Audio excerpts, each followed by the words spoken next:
ಪ್ರಕಾಶ್ ರಾಜ್ ರೈ, ನಿಮಗೆ ಮಾನ ಮರ್ಯಾದೆ ನಾಚಿಕೆ ಏನಾದರೂ ಇದೆಯಾ?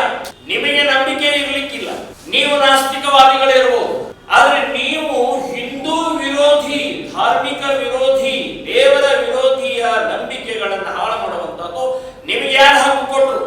ಈ ರೀತಿ ಬಹಳ ದೊಡ್ಡ ಪ್ರಮಾಣದಲ್ಲಿ ಇವತ್ತು ನೀವು ಹಿಂದೂ ವಿರೋಧಿ, ಧರ್ಮದ ವಿರೋಧಿ, ದೇವರ ವಿರೋಧಿ ಅಂತನ್ನುವಂಥದ್ದು ಈ ಧರ್ಮಸ್ಥಳದ ದೊಡ್ಡ ಷಡ್ಯಂತ್ರದಲ್ಲಿ ನೀವು ಭಾಗಿಯಾಗಿದ್ದೀರಿ ಅಂತನ್ನುವಂಥದ್ದು ಸಿದ್ಧ ಆಯಿತು.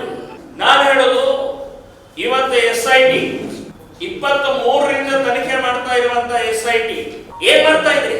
ಒಂದು ಧರ್ಮಸ್ಥಳ ಅನ್ನುವಂಥದ್ದು ಅತ್ಯಂತ ಪವಿತ್ರ ಪುಣ್ಯಕ್ಷೇತ್ರ, ಲಕ್ಷಾಂತರ ಜನರಿಗೆ ಅನ್ನ, ಲಕ್ಷಾಂತರ ಜನರಿಗೆ ಶಿಕ್ಷಣ, ಲಕ್ಷಾಂತರ ದೇವಸ್ಥಾನಗಳ ಪುನರುಜ್ಜೀವನ ಮಾಡ್ತಾ ಇರುವಂತಹ, ಈಗ ಅನೇಕ ಸಾಮಾಜಿಕ ಕೆಲಸ ಮಾಡ್ತಾ ಇರುವಂತಹ ಧರ್ಮಸ್ಥಳ, ಸರ್ಕಾರವು ಮಾಡಲಾರದಷ್ಟು ಕೆಲಸಗಳನ್ನು ಮಾಡ್ತಾ ಇರುವಂತಹ ಧರ್ಮಸ್ಥಳವನ್ನ ಕೆಡಿಸುವಂತ ಕೆಲಸ ಈ ಏನ್ ದೊಡ್ಡ ಸಂಚುಕಾರಿದ್ದಾರೆ ಅವರೆಲ್ಲರನ್ನೂ ಕೂಡ ಬಂಧಿಸಬೇಕು.